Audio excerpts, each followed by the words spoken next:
All right. Well, I think I'm live. I guess you'll get to watch me make the sausage again this time because I'm not prepared. So I am going to add media real quick. Da, da, da, da, da. All right, and let's see what happens there. There we go. That's what I wanted. All right, cool. All right. So where have I been? What's been going on? I said end of year grind and 10 flights left last time, and I lied because I still have 10 flights left. I've added a few more to go to a good thing. I'm going to a friend of mine. Her office is celebrating their new office expansion and really their success over the last 2 years and her personal success and just all the things. So that's going to be a blast. I'm doing that in Atlanta after December 1st and 2nd when I go to into year planning for GTIA, which I'm super excited about. But those are the future things, I suppose. Barely woken up this morning, just got my coffee, but at least they hand drew honeybee, I suppose, on it. So that's pretty cool. Anyways, getting over being sick, getting over just the stress of getting through last week, which was, IT Nation combined with TitleCon and speaking there and doing brand new talk at TitleCon, which was a lot of work. And I'll talk about that here again here in a minute. So where have I been? I've had 8 more presentations. That puts me at I can't get my ears to pop either. That puts me at 173 presentations. I haven't done any more direct classroom education since then, so I'm still only at 64 and a half hours there, education wise, direct one-to-one or 1 to 10 or 20. I'm at 6 more flights. It's 112. Kat and I this year have not missed a flight together. So, well, we've taken an alternate path sometimes, but same number of legs of flights. I'm at 7, and that means we have 10 more. So we'll be at, this is the most this year. I think we've gone from 110 was the max to now it'll be 100. And guess I put some math at 122 flight legs before we're done if all goes well in the next few weeks. 7 more nights in a hotel. What's up, Stephen Kellogg? I'm going to be seeing you in just a minute. For those of y'all that don't know Stephen, he is the interim director of our charity at Cyberrise and helps run the programs that the Hackening under Adam and the framework maps under Bob Miller and then also under Chris Lair. One of the most active aspects are, unfortunately, MSP 911. And so, Stephen, thank you for that. And I'll see you in our Cyberrise meeting here in 30 minutes or so for our for our weekly leadership meeting or every other week leadership meeting. Man, chewing gum isn't going to help on this one. I caught the IT Nation flu and ended up having to present on stage fairly sick, or at least realizing I was sick on Friday. Then Kat and I got to go home and get through the most of it. I did, I suppose, residual at this point, but no fever. So went to Denver, and then spent Tuesday and Wednesday in our brand new office, which is amazing. Thank you, John. Man, I got chicken and rice delivery. That's fantastic. Thank you, sir. Appreciate it, buddy. Anyways, nothing bad with chicken and rice delivery in the morning for a healthy protein carb mix. Anyways, but yeah, so stayed in the office for 2 days, set up all of our infrastructure. Like I have to imagine the cleaning person walking by, stepping into this studio is like, what's going on? Like you have a watch guard, 2 servers, a switch. I'll also add we had to change and pivot. We didn't need very much internet, but we needed enough to be able to do the things we're going to do for our lab. And all the students need internet, so we have their dedicated Wi-Fi. But the hotel wanted an exorbitant amount for a wired connection. I won't get into the details, but it was a car for 2 days. So, they want an exorbitant amount for a very low speed connection, which is really kind of, I think, the enshittification and predatory aspect of all of these event venues. Now, granted, I understand that's where they make their money in that space, but it's still gotten bigger and bigger and bigger and bigger and bigger. Anyways, so we ended up doing a Wi-Fi router, a travel router that allows us to NAT that back to one IP that's the outside of the firewall. WatchGuard allowed us to use a WatchGuard from them, which is awesome for the event. And then that feeds all of the infrastructure of the, let's just say, not well-maintained, potentially, infrastructure that is part of this boot camp coming up. So that's going to be fun. I feel like we're ready-ish. I have another 6 hours today. I have another 6 hours on Sunday. I have another or 5 hours on Sunday and another 6 or 7 hours on Monday to continue prepping for this event that's coming up. It's really a unique event, and I'll probably opine on it here in a second. But yeah, back to chewing the gum for the ears. Not much I could do about it. Over completely swollen ears at this point, regardless of the gum chewing. But yeah, definitely have been down that route. So, and it's good to see you, man. If you're here, chime in on the chat. Love to know that you're here. It's getting towards the end of the year, and maybe if you are in the chat, what does the end of your year look like? Like, what do you have still left? What are you excited about? What are you not excited about? Like, what's the rest of your year look like? Okay. So yeah, 6 more flights, 112, 7 more nights in a hotel. That's 133 nights in a hotel. 5 more ride shares. That's 91. One more car trip or Jeep trip. We took the dog and which sucks because she injured herself when we were out walking or something. She jumped up and hurt herself. So Kat's just now getting back from the vet for taking Dame to the vet. But anyways, we're now back home for a day, and then we're gonna go tomorrow and go hang out with Marissa Maldonado in Atlanta and go to dinner and then get up and go hiking on Sunday. So I'll try not to kill myself before the event. That would be maybe an insurable event, probably. That would suck. No, I'll tease. I tease. I'll try not to fall off a mountain. But anyways, I guess not a lot of mountains in Atlanta, so we're probably good. Stone Mountain, you just kind of gently roll down it. But anyways, I tease. So yeah, excited about getting to Atlanta, and then the boot camp is kind of a unique event. I'm proud of it. It's big and hairy and terrifying and scary, and things go wrong. It goes wrong. But the premise is this: about 3 or 4 years ago, we wanted to do an event where we had this it was during the end of COVID, and we just had some money sitting around ultimately, because not money sitting around, but like committed for a conference that just didn't happen. And so Dom Kirby and I were asked, like, can y'all do something with this? And we were like, yeah, let's put something together. And I think in like 20 days, we put together a boot camp, hands-on boot camp. The vendors that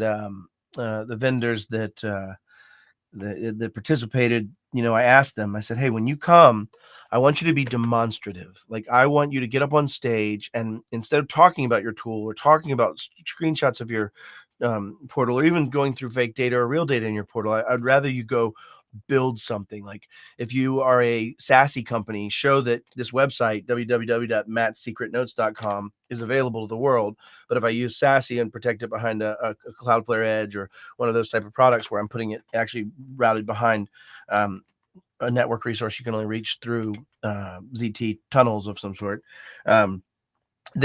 then you are able to reach it and then not able to reach it. Now I can see that as a human, and I can understand that this thing allows me to protect resources, reduce my attack surface to the world, and make it harder to attack me, even when I make mistakes and flaws. And so when you kind of like start showing that, it's valuable. Well, I don't know, in the audience, what do you think the percentage of vendors that came in were demonstrative of the vendors that were there? I'm trying to count it. So put it that it was this many, it was that many of them. And it was kind of one of those things where after that, I have been iterating in ways to try to control that process so that people are actually seeing something valuable and it feels like a boot camp. Added to that challenge, when you normally go to a boot camp, at least in my experience, so take this as Matt Lee's personal experience. When you go to a boot camp that's really technical, it's typically a printed out or virtual or kind of guided set of things you need to go do. And then you have an instructor who is there to kind of help you when you have trouble, generally guide the group at a pace that's meaty or medium. But you end up losing off this end of people, and this end of people are bored sitting there, already done. Ask me how I know. And so those are great. They're good. They're kinesthetic. They make you do something, but they allow no cohesion. They, in my opinion, don't allow a lot of that interaction between the instructor and the class. They have to take, again, to that moderate level to get through it, but also answer questions from maybe some of the advanced. That's at least my, and then 10% less than my guess. Yeah, that's fair. That's funny. Maybe 10%. I didn't have enough vendors, so it would have been a negligible amount. There wasn't a large data set. So 10% was almost unachievable. But the point is like, I then said, okay, that's a problem. I mean, those kind of boot camps are a problem. The other, aspect is slide to death or fake simulations to death, and those are not, in my opinion, very valuable either. And so I was trying to come up with a way. Dom and I, and early days at Abby and a couple others, Spence Dog, Hacklock, that got involved and said, how can we recreate this? And some of this, Stephen, you're involved with IR game, but some of this is also the way of that gamification that I've been chasing, right? At least me, I'm the kind of guy that when I played Xbox, I would go back and play that game just to go get the points so I could continue to get my Xbox points for that game and get towards completion, right? Like I would chase points, and I think all humans kind of right now, there's a dopamine hit when you get those points and all the other things that I'm not qualified to talk about. But the point is like I wanted to gamify. And so what I did, hey Bubba, what I did is I gamified by making a bit of a play. And the play was this premise of we bought real infrastructure and now have really bought real infrastructure. I'm carrying around a pink and red suitcase that weighs about 72 pounds full of gear, which ironically only pulls like 50 watts, which is pretty awesome. Like all of the server infrastructure, switch infrastructure, and Wi-Fi and all of it is like 50 watts, which is fantastic. But carrying that around, I guess the 4 laptops I'm carrying are not part of that wattage consumption number. But anyways, we built infrastructure for a real company, 4T Engineering. We build up real bad MSPs. Bargain Byte IT is one of those that we've built up, and then we took it a bit further and added in a CTF component. So we tell a story, build up a company, kick down a company, talk about and look at those things, right? Talk about and look at those things and see the artifacts and with the vendor's tools. So in this case, Horizon 3, I'm going to show you the infrastructure in a way that you would look at it and go, oh, that sounds like a bad idea. All of those things look like bad ideas, right? And then after that, we're going to get into some of the protection capabilities of guards and Sentinel-1 and Zero Networks and Veeam from a backup and cloud perspective, and guards, ITDR, and just all the kind of things that if you're a practitioner, you can either go see and build in a lab and try to simulate, or we can do it all together and we can do it in ways that are more meaningful. I think we have like 9 laptops that are all in these different identities. We have an entire GitLab infrastructure, Active Directory infrastructure, RDS infrastructure, all of that built up, virtual hosts, CI/CD pipelines in full function. I mean, just all the things. I think Jason has built something really special that you're going to have to be there to see. I'll be honest, I'm not going to break this one. It'd be unfair of me, especially for the number of hours Jason has put in with a soldering iron for this. So, yeah, there's some cool stuff. And we're going to really try to be more demonstrative and we're going to try to make it mean something. And the reason for, I think, the play and the way we've done it, I say play, it's more of an improv. The challenges are, and I'll get into that real quick in a sec. But the play, is kind of this run through of, all the things that have to go well, but they also build like this kind of emotion, or they hopefully do, right? I don't know if you've ever gone to a movie and then walked out feeling something or feeling like that main character or something of that nature. There's like a transference, a little bit of that, I think. And so when we do it that way, it's immersive. We ask people to, and it's campy. It's not high. Let's put it this way: it's not highbrow, and it's certainly not a high budget from that perspective. It's Matt and Taylor and Marissa and Dom and Jack Skinner and Jason Slagle and just a whole Spencer and just a whole bunch of vendor humans all getting together and trying to craft this story that tells the story effectively, that showcases the vendors in a way that's meaningful. And I say meaningful because I don't mean perfect. And I keep saying this to the vendors of like, I think there's value in humility in showing your tools and showing the frustrations and the positives and the wins and highlighting the wins, and not beating up the negatives, but like if people walk through that and buy your product, they're not going to leave your product because they were aware of the things that will be frustrating potentially. And so we want to make this as real as possible. We showcase the things and talk about the challenges we faced and do it with humility. So anyways, it's turned into a very fun show. I don't know how many slots we have left, if any, at this point. I know we were down to a few just yesterday, but in Atlanta. So that's going to be fun. And I'm very proud of the vendors that allow us to play like this. There's not many other people that have done it in this kind of weird way. One thing I glossed over that I don't want to is I did get to go to the office. The new Pax8 office, we moved from one building to another building in Fiddler's Green, right by the Fiddler's Green Amphitheater. And it was really nice. Like it's everything's badge in. Everything, conference rooms, desks, everything's badge in just to say who you are, tied to your identity, which is fantastic. But it's just really nice space, and it was being used as an event space for internal teams. Going back to that kind of the only people profiting are the hotels and the event spaces in some ways in my mind. I think I tease. That's not fair. I'm not qualified to speak about profit, but the point being, like, definitely the event spaces, having your own for training for your internal humans is like really, really awesome. So that was cool to get to witness that in person. But it was also awesome to sit down with Dom and Taylor and just work through all of the challenges we had to build up. And perhaps I'm giving away too much, but that's okay. If you're watching this, I hope I'll see you soon in Atlanta. But the setup of all the laptops, the setup of a former MSP's tools, and maybe TLDR, make sure you take off old tools.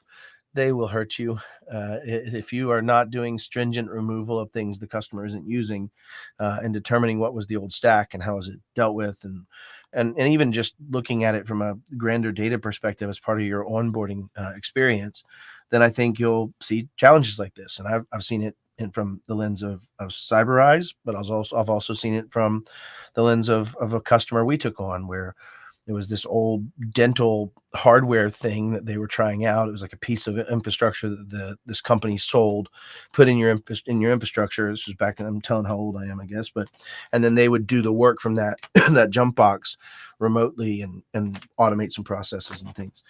And anyways, short story long, I suppose they just never removed it. It just sat there, and the new MSP, which was us, coming in, and said, "Hey, what the heck is this box?" And they said, "We don't know. Well, can we do a smoke test and turn it off?" Not yet.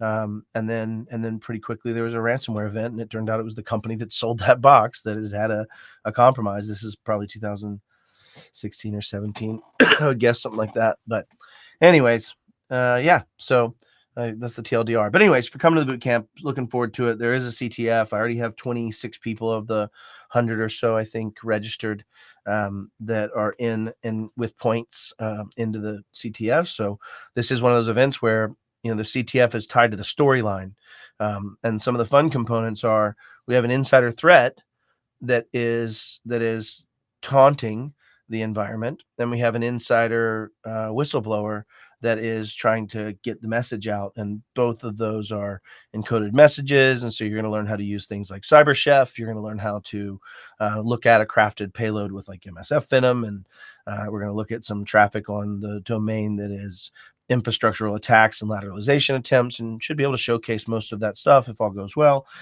in the console as real data tied to the storyline. And I think that's what makes it so fun and effective. So that's my week and where I've been. Nashville TitleCon, I did also gloss over. It was a brand new talk.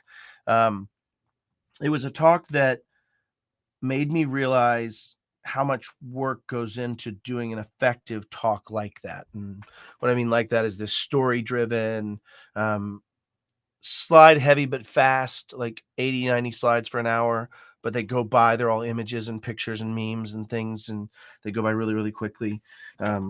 But that type of a talk that I love to do, I did it first at TitleCon last year, and really I do it in every talk I do. I mean, every talk I do is some story component that goes along with it. But yeah, it took me 70 hours total. I actually tracked all of the time throughout it, time on my calendar, time that I actually was ideating on it. I didn't count shower time or sleep time or, oh, that's a great idea time.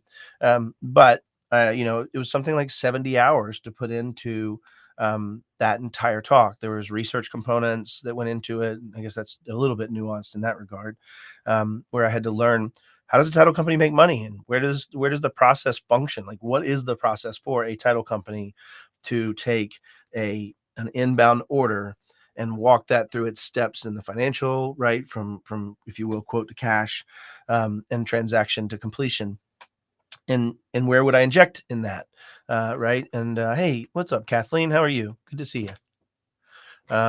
Yeah. So where would I inject in that process? And so that talk finally happened Friday, but it was bad because I totally scared the hell out of the handler, my friend Sean, over at this event. because when I left for my first flight, it was Thursday, the day of the start of the shutdown of the FAA kind of metering. And on that first day, they responded by just metering flights into certain hubs because there wasn't a plan by the airlines at that point in any way. And so it was delayed by 1 hour, then 2 hours, then 3 hours, then 6 hours. And I was like, 6 hours puts me about 4.5 hours past my connection. So thinking, luckily thinking pretty quickly, I called the 1K desk and they were able to move Cat and I's flights over to Houston to then Nashville. So we went and did a big triangle, went out to Houston, then back to Nashville, made it to Nashville about midnight. Actually, it was about 11 something. I know because the bar was still open and I sat down and still finished my slides and had a beer and tried to unwind from the stress of not being able to make it because there was an 8 a.m. or 9 a.m. speak. It was 9 a.m. speak. Yes, I was a speak. It was 9 a.m. speech. That was the keynote kickoff. And yeah, and then it went really well. I guess the fun part is, and I think if you're a speaker, you will probably also get to this point where you just learn instead of getting frustrated or talking about it. Like one of my pet peeves is when a speaker has a problem with audio or a problem with the slides or a problem with the whatever, and they just keep speaking towards it because everybody knows it's wrong. Maybe not like the slides being messed up, not on purpose. I can think of one case where that's happened where they weren't aware and they were really genuinely pissed about it. But like if you just have a mess up that you've done, or if you have an audio issue or there's something going wrong with your clicker, like, oh, the clicker's not working. Everybody knows they're watching you not be able to work the clicker. Like, and you just keep saying it breaks from whatever you're talking about. And so what I like to do is like just have humility about it and speak towards it, but then also not again and not keep referencing it, not keep bringing it up, those kind of things. Speak easy, yeah, thanks, Stephen. But yeah, anyways, and so my clicker wasn't working because we had to have the laptop way in the back of the room, and I was in the front of the room, and the range is just only so limited, right? And so I'm kind of trying to hold it a certain way, and I was like, I know this is gonna work, y'all. So I stand up on one leg and I hold that one leg and it doesn't work. I go to the other leg and it does. I was like, all right, I'm here for the rest of the talk, y'all. This is where I got to live. Obviously, the crowd laughs, but this, my point is, I think you get to a point where you're more comfortable with the failures and you roll with it easier. And you get to where you just are more humble about the fact that I personally hope that I stay humble and get more humble as I continue to go of like, yep, things happen. In fact, I'll give you an example of this. This is funny. I was on stage a couple weeks ago and my clicker, it's always the clicker. I don't know why. And I guess it's my clicker. I'm in control of this failure. But my clicker wasn't working in my VM in something that I needed to advance inside of a virtual machine on my machine. So I'd assumed it was a pass-through problem that the click wasn't passing through. And I just kind of sat there and had to click the right arrow the whole time. I went through and Mary just tap dance. I love you, Mary. If y'all don't know Mary, you should know Mary. She's one of the amazing human being and soul on this earth. So anyways, I tap dance always, my friend. Can't wait till I get my voice back either, but I don't know that I have any speaking. Yeah, I'm speaking on Tuesday. I'll shut up. Okay. But I digress. So I think it's just kind of roll with the punches and be humble and laugh about it. And I guess to Mary's point, just tap dance. But yeah, so that the talk went really well. In this talk, I had posited that I showed him. I kind of bounced around in time in this talk, and I will do this talk and record it at some point. But I bounced around in time. So I started off on a Monday morning at a title company. The title company just has this kind of call from their MSP. They are asked to go to their own website, to this /MSP auth for this brand new authentication portal that they're building. They're a little bit stranged by it, but they would go ahead and do it because it is their own website. They go through the next thing they're asked to do is WinR, Control V, Control C, Enter. And they run a click fix type payload. And then they move on to an authentication to Microsoft. That's an AITM, stealing the identity. The payload was actually a Redline malware variant or an info stealer variant. Talk them through that, but they don't know that. They just move on with their day. They get some weird thing about emails are being sent from their account and then they're deleted or something. It's interesting, kind of how that plays out. And then they kind of move on 30 days. And then we move back in time and I show them what they didn't see. I show them the tools and tradecraft that were being used. And then I show them fast forwarding to being ransomed. And then they get ransomed on a Monday morning. They find out they're ransomed on a Friday.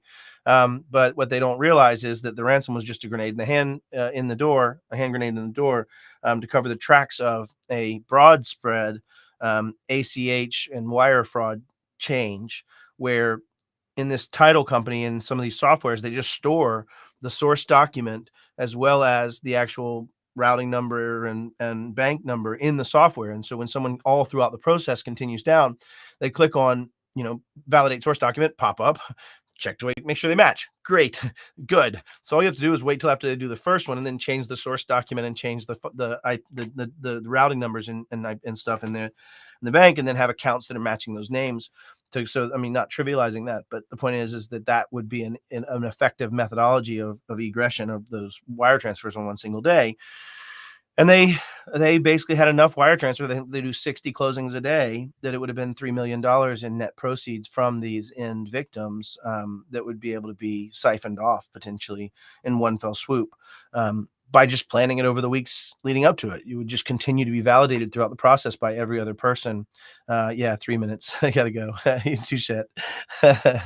Oh man, but yeah. Anyway, so I demonstrated how that would be bad. And so the advocation was to make some changes to your process, right? Have a source document that's kept somewhere outside of the application, or something that can be referenced as a manual reference at some point in the process right before closing, or better validation with the end user of the bank and name of the bank, things of that nature. Yeah, but just that kind of stuff. And so that talk took a lot of time to prepare.